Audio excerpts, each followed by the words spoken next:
What's going on, everybody? T Flint here, Pick Top Line Boys. We are right back at it again on Wednesday.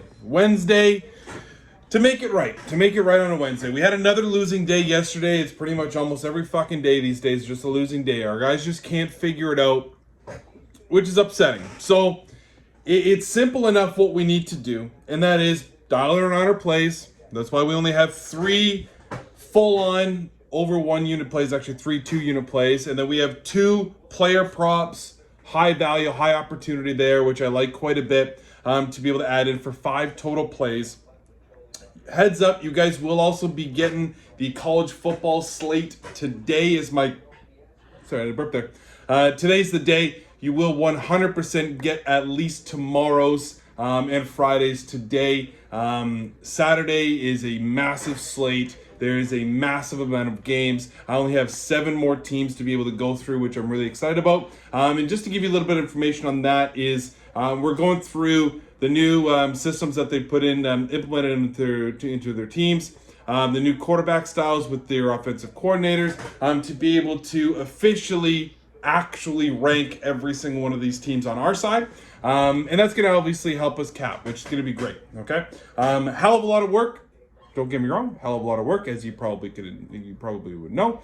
Regardless, it needs to be able to get done. A lot easier to be able to get done prior, so we can be able to jump on these lines. Because you're going to start noticing, especially on college football. Normally, you're going to get the card from me for college football on Tuesday or Wednesday of that week. Which is nice because we can be able to take advantage of the lines because they move. College football moves significantly, as well as you know with college basketball, they move significantly, especially when you absolutely hammer a line all at once. And that's what it's all about. Yesterday, let's get into yesterday.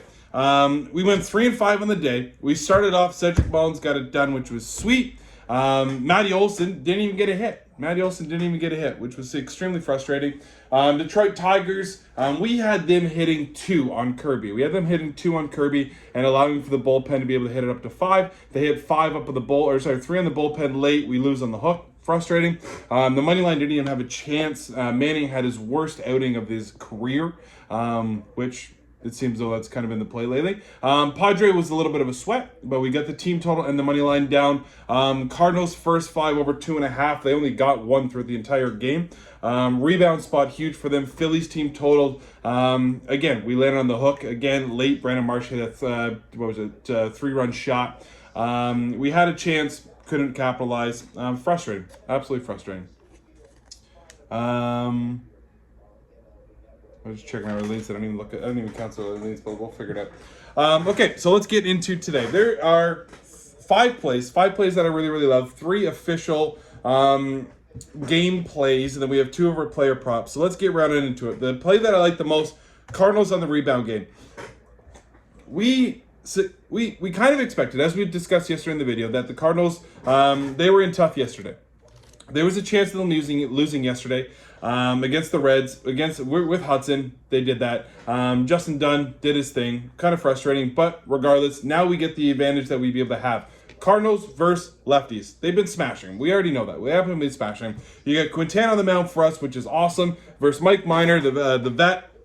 We'll see. 6.8 versus 9.5 barrel percentage. Minor's got a 4.21 X slug, 18.1 K percentage, 7.9 BB. At home, he's ripping a 5.54 slugging, 2.86 average, 35 hits and 18 earned runs in August, 4.71 slugging, 2.94 average. It's just rough spots. Versus lefties, the Cards in August have batted 8th over on the MLB, 10th in OBP, 1st in slugging, 3rd in OPS, 3rd in WRC plus. Now I do wish today was Dinger Tuesday because I'm expecting a lot of home runs in this one. The Cards, again, Great American Ballpark is an amazing spot for the Cardinals. It's almost their second home, really. They're hitting 264, I think it was. Yep, 264, which is absolutely amazing. You have facing Quintana, who, not thankfully, but did have a little bit of a rough outing versus the Braves.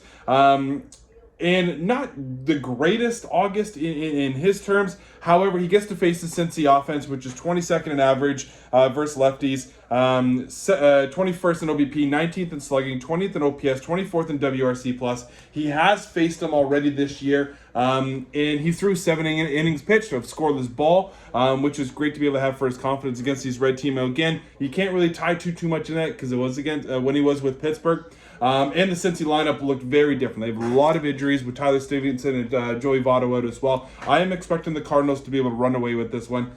I'm putting 2 units on the Cardinals run line. Let's go after it. Now, we're also going to be taking the Padres and the Giants over 7.5 minus 120. I do have a lean on the Padres here to be able to take this game. It's just every single thing that I write down is just screaming that this is going to be on the over. Over 7.5, I just don't think the number is high enough. This number, I have it 9.5. Just because you saw it. You guys watched the game last night. You were able to see, 4 errors from the Giants. The Giants' defense is atrocious. Absolutely atrocious. Both bullpens are struggling. The Padres almost lost that game. They gave up 2 at the bottom of the 9th. Ended up winning 4-3 on that one.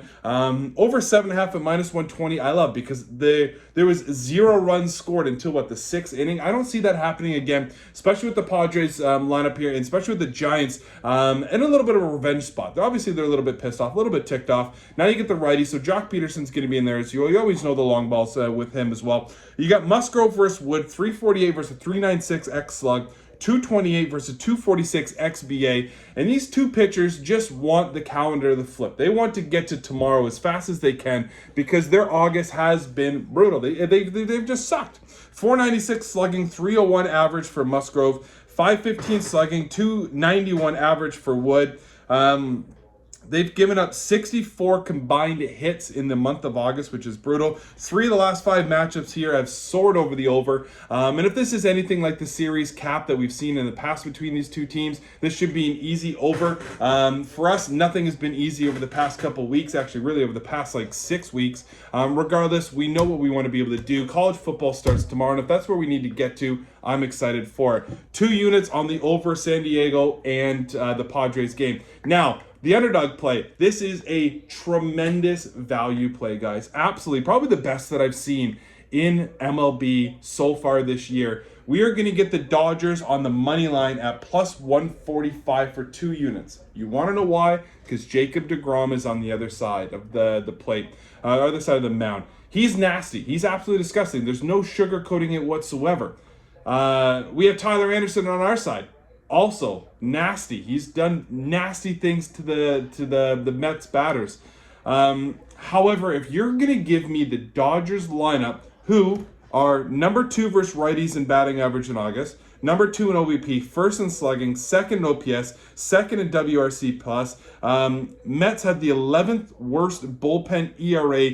Dodgers have the 2nd best. We just need one guy to falter.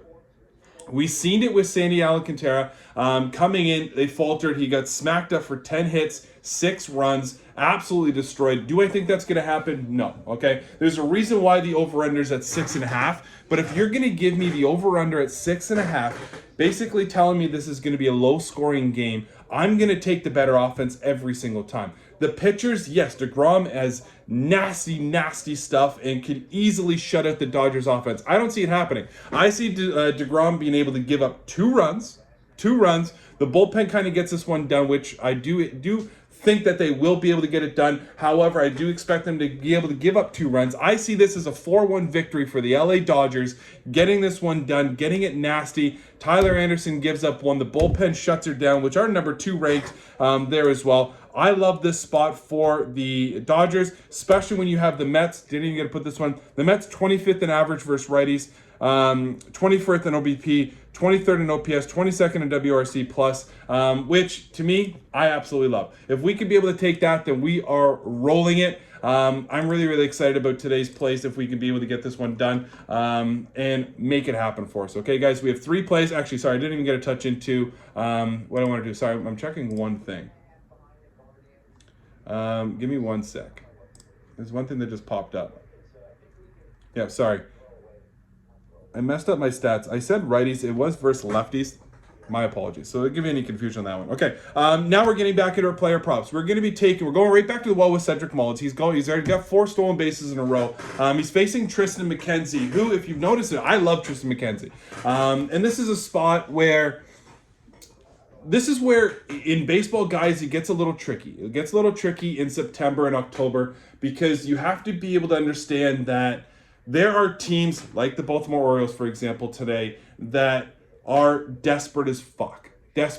So being able to accurately predict what's going to happen in those games, it got a little bit difficult. However, what I do like to see is Tristan McKenzie. Tristan McKenzie, stud pitcher. However, he's so focused always on getting that strikeout. So focused always on the batter that he always forgets about the fucking runner. We're running it back with Cedric Mullins. We actually get a lot better juice on this one, plus 385. And this is the main reason because Tristan McKenzie can strike out Cedric Mullins. However, Tristan McKenzie has had issues with control. I do expect Cedric Mullins, especially on the righty and lefty matchup, to be able to, he's a smart hitter, to be able to get, I don't know if he's going to get a hit. I just know he's going to get on base. He's going to get on base any way that he possibly can. And if that's going to be a walk, that's going to be a walk. We just need him to get on base one time. You know he's going to try to steal almost immediately.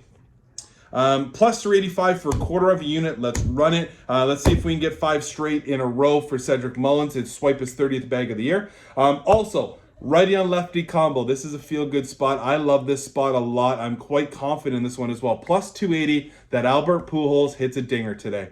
I love this spot. Righty on lefty, as I said. Mike Minor, as I said before, I expect this to be a home run derby. I expect a lot of dingers to be out of the park on this one. The Cardinals know what they need to be able to do. I expect Pujols to be able to get a couple spots. Over the total bases, I was going to make an official play. However, the way that we shot yesterday right out of the gate, I expect Albert Pujols to get a dinger. The way that he's hitting lefty pitching right now, especially on Mike Minor. He's got a really, really solid history on Mike Minor. 286 batting average, 381 slugging. Let's go quarter unit on Albert Pujols to get a dinger. Okay, guys? Let's have some fun today. Let's actually have some fun today. And as always, we're going right back to it. Let's crush it, boys.